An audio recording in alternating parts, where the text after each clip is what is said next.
चाहती, ये दुरंगी सियासत नहीं चाहती, हमने तुमने मोहब्बत नहीं चाहती, आप हम दोनों मिलकर रहे प्यार से, बस यही तो हुकूमत नहीं चाहती, बस यही तो हुकूमत नहीं चाहती। हिंदू मुस्लिम लड़े और लड़ते रहे, हिंदू मुस्लिम लड़े और लड़ते रहे, इस सियासत का अपना यही ढंग है, जब मेरा और तेरा एक ही रंग है, फिर बताओ भला किस लिए जंग है, फिर बताओ भला किस लिए जंग है। एक बंद पढ़ता हूं साहब, कौन होंगे जो कराची चले गए, हमसे अब दूसरी हिजरत नहीं होने वाली। एक बंद पढ़ता हूं साहब, शकील भाई की खुसूसी दुआएं चाहूंगा इन मिसरों पर, कि तोड़ कर इस यती को नहीं जाएंगे, तोड़ कर इस यती को नहीं जाएंगे, भूल जाओ कहीं को नहीं जाएंगे। मुस्लिम महासभा के साथी भी आए, उनका भी स्वागत है, कि तोड़ कर इस यती को नहीं जाएंगे, भूल जाओ कहीं को नहीं जाएंगे, मेरे पुरखों ने सींचा लहू से इसे, मेरे पुरखों ने सींचा लहू से इसे, छोड़कर इस जमीन को नहीं जाएंगे, छोड़कर इस जमीन को नहीं जाएंगे, इस जमीन पर निशान मेरे सजदों के हैं, इस जमीन पर निशान मेरे सजदों के हैं, ये मुसलमान यहाँ का अभिन्न अंग है, फिर बताओ भला किस लिए जंग है, फिर बताओ भला किस लिए जंग है, फिर बताओ भला किस लिए जंग है। इस्लाम अमन का मजहब है, ये वो मजहब है कि जिसके आका पर जब कूड़ा फेंका गया तो आप खामोशी से उस रास्ते से गुजर जाते। एक दिन हुजूर अकरम सल्लल्लाहु अलैहि वसल्लम के ऊपर कूड़ा नहीं फेंका गया तो आप उस बुढ़िया का हादसा लेने के लिए उसके घर गए। इस्लाम ऐसा मजहब है, जबरदस्ती जोड़ दिया गया नाम आपका दहशत से, आतंक से। अरे इस्लाम कभी आतंक और खून बहाने की इजाजत कैसे दे सकता? जो मजहब वजू करते हुए नाहक पानी बहाने की इजाजत न दे, वो नाहक खून बहाने की इजाजत कभी नहीं दे सकता। हम मजम्मत करते हैं वो लोग जो दहशत का चेहरा बने, तो इस्लाम का चेहरा नहीं है, जो किसी और का चेहरा हो सकते हैं, मुसलमानों का चेहरा नहीं है। हम मजम्मत करते हैं, निंदा करते हैं देश की राजधानी में जंतर मंतर पे खड़े होकर, तो हमारा चेहरा नहीं है। लेकिन आखिरी बंद पढ़ता हूं इस नज़्म का साहब, फिर बताओ भला किस लिए जंग है। मेरी इस खामोशी को, मेरे इस बहुत नॉन वायलेंस प्रोटेस्ट को कमजोरी न समझा जाए।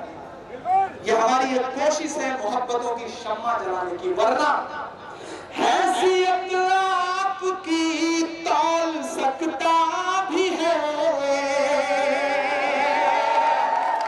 ये गुस्सा है मेरा, ये आपका गुस्सा है जो मेरे मिस्रों में ढल गया। मुझको जालिम का तरफदार नहीं लिख सकते, कम से कम वो मुझे लाचार नहीं लिख सकते। जान हथेली के लिए बोल रहा हूँ जो सच, उसको इस देश के अखबार नहीं लिख सकते, उसको इस देश के अखबार नहीं लिख सकते। एक शायर मेरा एक प्लेटफॉर्म था कि मैं मुशायरे के मंचों से अपनी आवाज उठाता, आपके दर्द गाता। लेकिन मुझे लगा कि वो प्लेटफॉर्म मेरे लिए छोटा है, वो प्लेटफॉर्म इतना नहीं है कि वहां से उठी हुई आवाज जमीन पर पूरी तरह नजर आए। मुझे लगा कि मुझे जमीन पर भी उतरना चाहिए।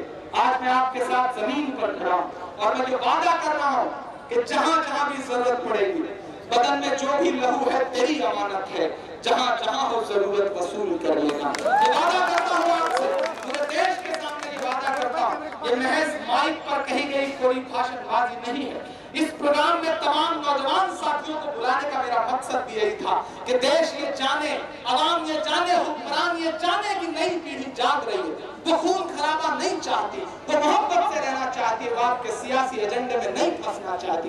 हम तमाम नौजवान आज इसलिए यहाँ पर इकट्ठे हैं। लेकिन मेरे आखिरी बंद सुनिएगा साहब, कि हैसियत आपकी तौल सकता भी है,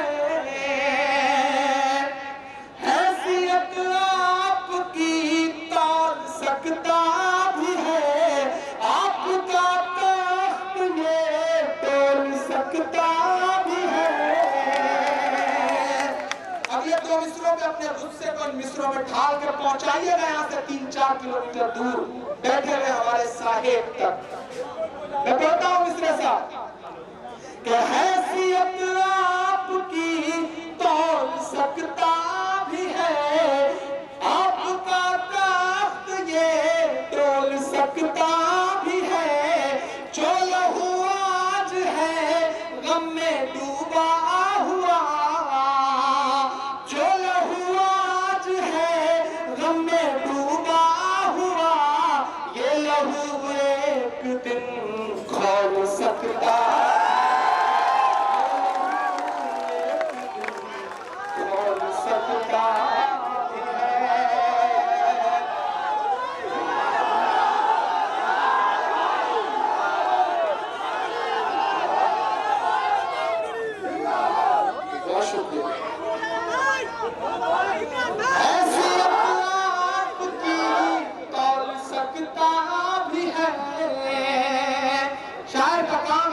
को आईना दिखाना, शायर का काम है हुकूमत की आंख से आंख बन के बात करना, शायर का काम है अस्थाई विपक्ष बनना सरकार का। मैं अपनी वो जिम्मेदारी निभा रहा हूं। मुझे याद आता है कि राष्ट्र के पहले राष्ट्रपति, पहले प्रधानमंत्री, हमारे इस देश के पहले प्रधानमंत्री पंडित जवाहरलाल संसद की सीढ़ियों से उतर रहे, उनके साथ उस वक्त के बहुत बड़े कवि बिहार के रामधारी सिंह दिनकर जी भी उतर रहे थे। एक नेहरू जी का पांव लड़खड़ाया शकील भाई, नेहरू जी गिरने को हुए कि दिनकर जी ने उनका हाथ थाम लिया। तो दिनकर जी से नेहरू जी ने कहा कि दिनकर जी आपका शुक्रिया, आपने मुझे गिरने से बचा लिया।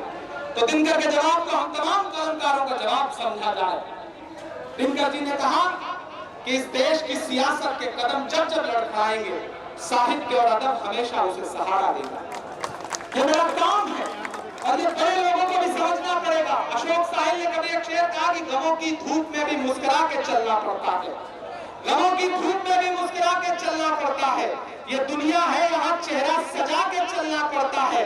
और तुम्हारा कद मेरे कद से बहुत ऊंचा सही, लेकिन चढ़ाई पर कमर सबको झुका कर चलना पड़ता है, कमर सबको झुका कर चलना पड़ता है। ये सामने हजारों की तादाद में वो लोग जो खून देने के लिए पसीना ही नहीं बहा रहे हैं, हम सिर्फ पसीना नहीं बहा रहे हैं, हम अपना खून देने के लिए आए। लीजिए हमारा खून, लेकिन हमारी नस्लों को कहीं किसी चौराहे पर, कहीं किसी अकेले तन्हाई में पाके घेर के मारना बंद करिए। हम अपना खून आपके बीच में दान करें। हमारे बीच में भले ही वो राजनीतिक व्यक्ति हो, आम आदमी पार्टी के वरिष्ठ राजनीतिक चिंतक हो, लेकिन सच बात यह है कि मैं उन्हें राजनीतिक चिंतक से ज्यादा अपना दोस्त और अपना पड़ोसी मानता हूँ। वो प्रतापगढ़ से सटे हुए जिले सुल्तानपुर के रहने वाले हैं। संजय सिंह जी हमारे बीच में आए, एक बार जोरदार ताली बजाकर के आप उनका स्वागत करें। भाई तेज सिंह जी राष्ट्रीय अध्यक्ष अम्बेडकर समाज पार्टी यहाँ पर आए, उनका स्वागत करेंगे। हमारे बीच में शबनम हाशमी साहिबा आए हैं, हम उनका बहुत बहुत इस्तकबाल करेंगे, उनका खैरमकदम करेंगे।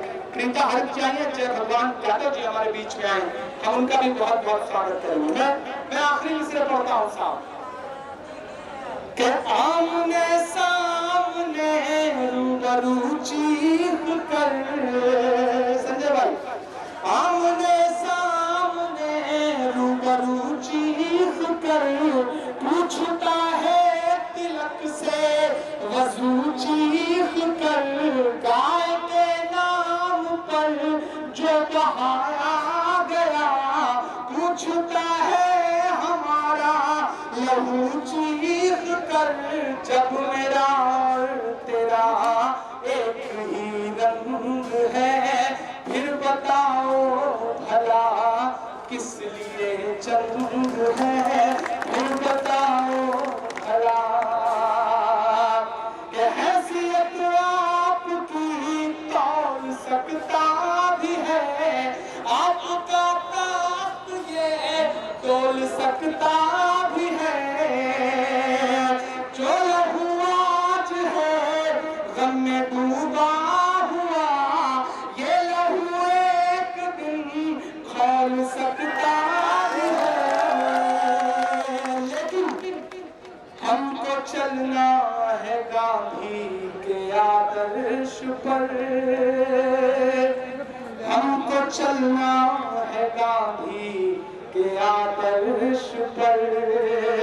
सच्चे मिस्र हो तो समेट के आपकी दुआएं मिले कि हमको चलना है गांधी के आदर्श पर, गोडसे का नजरिया बहुत तंग है, गोडसे का नजरिया बहुत तंग है, जब मेरा और तेरा एक ही रंग है, फिर बताओ भला किस लिए जंग है। बहुत शुक्रिया, बहुत मोहब्बतें। आपसे आज बस इतनी गुफ्तगू करनी थी। इसके बाद हम अपने कुछ साथियों को सुनेंगे। उधर खून देने का सिलसिला जारी है। जिन जिन साथियों ने खून दे दिया है, एक उनकी लिस्ट यहाँ तक पहुँचा दी जाए ताकि हम उनका नाम अनाउंस कर सकें। यह खून यहाँ के जो दिल्ली सरकार के ब्लड बैंक है सरकारी, उनको जा रहा है और वहाँ से आम आदमियों तक जाएगा, आम आदमियों तक जाएगा, गरीबों तक जाएगा, मजदूरों तक जाएगा, जरूरतमंदों तक जाएगा। मैं अहमद भाई को फिर बुला रहा हूँ और आपसे वादा कर रहा हूँ कि आप इस धूप में मेरे साथ इसी तरह झुलसते रहिए। बड़ी मशक्कतों से नफरतों का इलाज किया जाता है। हमारे साथ बने रहिए। वादा करता हूँ कि आखिर में कुछ आपको और सुनाऊंगा और सबसे मिलूंगा, ये मेरा आपसे वादा है।